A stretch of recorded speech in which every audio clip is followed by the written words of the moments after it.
पिछले वीडियो में बताया था कि मैं फिजिक्स का एक बहुत ही इंपॉर्टेंट प्लेलिस्ट बनाने वाला हूं जिसमें फिजिक्स के सारे इंपॉर्टेंट डेरिवेशन जो 90% बोर्ड में आते हैं बच्चों उसको मैं कवर करने वाला हूं, जो कि बोर्ड के नजरिए से बहुत ज्यादा इंपॉर्टेंट है, चाहे वो सीबीएसई बोर्ड हो बच्चों, चाहे वो यूपी बोर्ड हो। 90% ऐसे डेरिवेशन में कराऊंगा जो आपके बोर्ड पेपर में 190% को आएंगे ही आएंगे, आने ही आने हैं, ठीक है।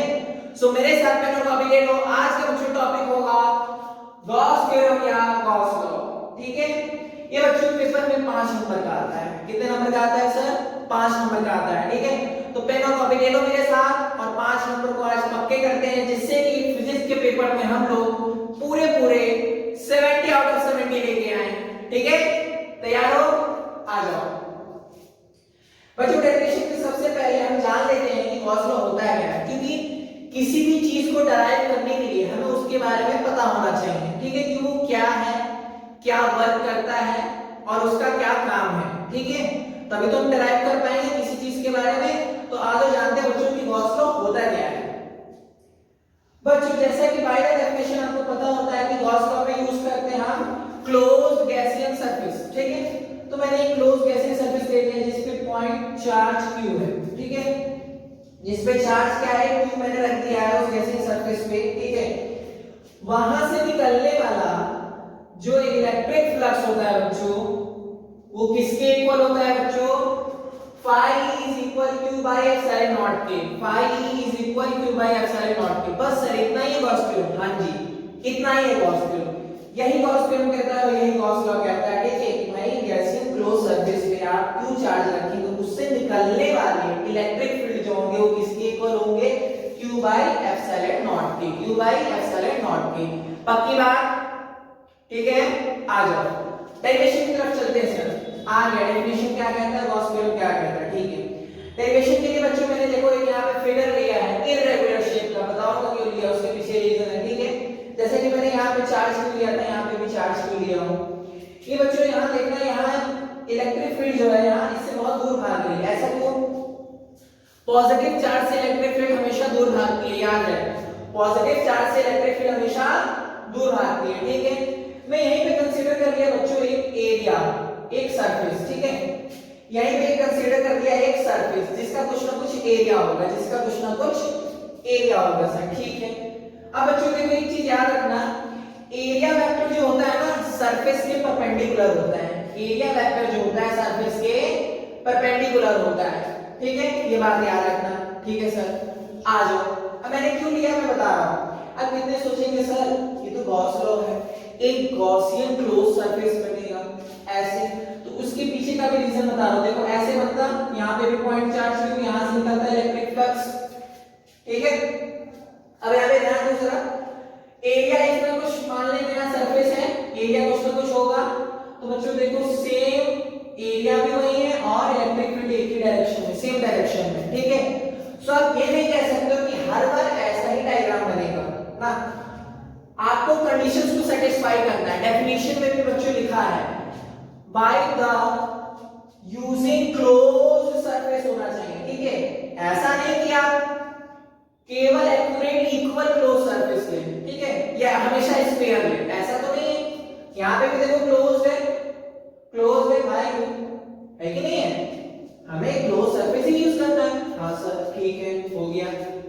तो हम कैसे भी ले सकते हैं, ओपन नहीं रहना चाहिए, ओपन नहीं रहना चाहिए, क्लियर है, ओपन नहीं रहना चाहिए। अब आ जाओ यहां पे बच्चों, अब यहां पे जैसे लिया मैंने ये इसका कुछ एरिया होगा डी और ये इलेक्ट्रिक फील्ड यहां पे एक एंगल थीटा बना रहा है, ठीक है। एरिया वेक्टर जो होता है इलेक्ट्रिक फील्ड हमेशा परपेंडिकुलर होता है। हां सर, अब आ जाओ यहां डेरिवेशन की तरफ, ठीक है। फाई ये वाला बात ध्यान रखना, ठीक है, हमेशा यहीं पे बनेगा। आप इस स्टेटमेंट को प्रूव करो, बस ये कहना है डेरिवेशन का। ये चीज हो गई रखना, कि टीचर ने वैसा बनाया तो हम भी बना लेंगे, नहीं, आप कॉन्सेप्ट के पीछे भागो, ठीक है। तो आ जाओ, बाय द इलेक्ट्रिक फ्लक्स क्या कहता है बच्चों, phi is equal integral of EdA cos theta. EdA cos theta, देखो ऊपर वेक्टर लगा है। एक चीज यहां पे समझो, किसी भी दो डॉट प्रोडक्ट का जो दो वेक्टर का डॉट प्रोडक्ट होता है वो किसके बराबर होता है बच्चों, EdA cos थीटा। मान लो यहां पे अगर EdA ना लेते तो A वेक्टर लेते और यहां मान लो B वेक्टर लेते, तो क्या आता है बच्चों, क्या आता है? Dot product of two vectors a b a cos theta sir आता है, a b a cos theta आता है ना। तो यहाँ पे देखो बच्चों, यहाँ पे क्या दो वेक्टर है, एक देखो इलेक्ट्रिक फ्लक्स है और यहाँ पे b एरिया है उसका, ठीक है, b एरिया है सरफेस का, है कि नहीं है? तो देखो बच्चों उसका जो डॉट प्रोडक्ट क्या हो जाएगा, EDA cos theta, EDA cos theta. कहीं से आया नहीं है, कहीं से मैंने उठा के रख नहीं दिया, ये बाय द कॉन्सेप्चुअल है ये, ठीक है, जो चीज आपने पढ़ रखी वहीं से आया है। अब आ जाओ यहाँ पे फाई इज इक्वल बच्चों, अच्छा अब आ रहा होगा सवाल, सर ये आपने ये इंटीग्रल के अंदर ये सर्कल क्यों बना रखा है? बच्चों इसका मतलब होता है आप केवल क्लोज सरफेस के लिए यूज कर रहे हैं, और जो कि डेफिनेशन में लिखा भी है गॉस लॉ एप्लीकेबल है केवल क्लोज सरफेस पे, है कि नहीं? तो इसलिए ये लगा इंटीग्रल के आगे। अब क्लियर है ना बच्चों? जिनको मैथ नहीं आती या जो बायो के स्टूडेंट है वो भी ध्यान से देख ले, अगर इंटीग्रेशन के अंदर ये साइन आता है तो इसका मतलब होता है क्लोज सरफेस। बाकी मैथ वालों को तो पता ही होगा, ठीक है।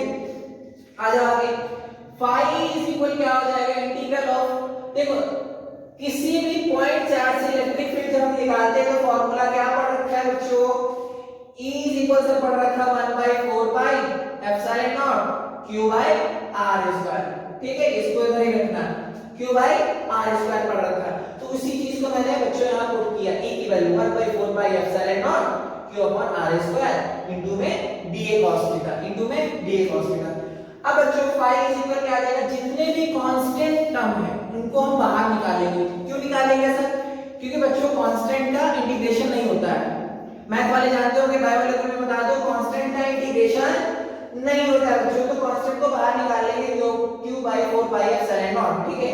इंटीग्रेशन किसका होगा बच्चों, dA cos theta upon r square. Sir r square भी तो कांस्टेंट है, नहीं बच्चों, ये एज अ वेरिएबल वर्क करेगा, मैं प्रूफ करा के दिखा सकता हूं। मान लो इधर आओ, मैं यहाँ पे सरफेस नहीं लेता, मैं सरफेस मान लेता यहाँ पे मान लेता, तो यहाँ से यहाँ की एरिया देखो छोटी है कि नहीं है, ठीक है, सॉरी एरिया क्या है, रेडियस छोटी है कि नहीं है।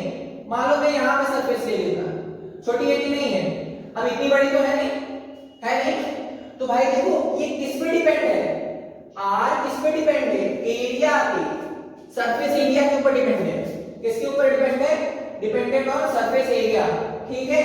इसलिए ये कैसे वर्क करेगा बच्चों, r एक वेरिएबल की जैसे वर्क करेगा, r एक वेरिएबल की जैसे वर्क करेगा जो कि डिपेंडेंट है किस पे, सरफेस एरिया के ऊपर डिपेंड है, तो इसीलिए कांस्टेंट का नहीं आएगा। अब आ जाओ बच्चों, अब जरा 11th में आप लोग पढ़ रखे होंगे बच्चों, dA cos theta upon r square क्या होता है, एक सॉलिड एंगल का फार्मूला होता है, एक सॉलिड एंगल का फार्मूला होता है। सॉलिड एंगल कहां से आते, तो जरा देखो बच्चों, यहाँ पे Q पॉइंट मैंने मेजर किया था, Q पॉइंट मेजर किया था, ठीक है, ये हमने सरफेस बनाया था, तो जरा ध्यान से देखो यहाँ भी तो एक सॉलिड एंगल बन रहा है, बना दिखा सॉलिड एंगल, हाँ सब यही है बच्चा, कोई अलग से आया नहीं है, ठीक है। डायग्राम को क्लियर रख लो, डेरिवेशन अपने आप हो जाएंगे, ठीक है। आ जाओ, तो इस सॉलिड एंगल का सर होता है, फार्मूला क्या होता है, d ओमेगा, तो क्या हो जाएगा, phi is equal q/4 pi epsilon not integration of d omega, integration of d omega.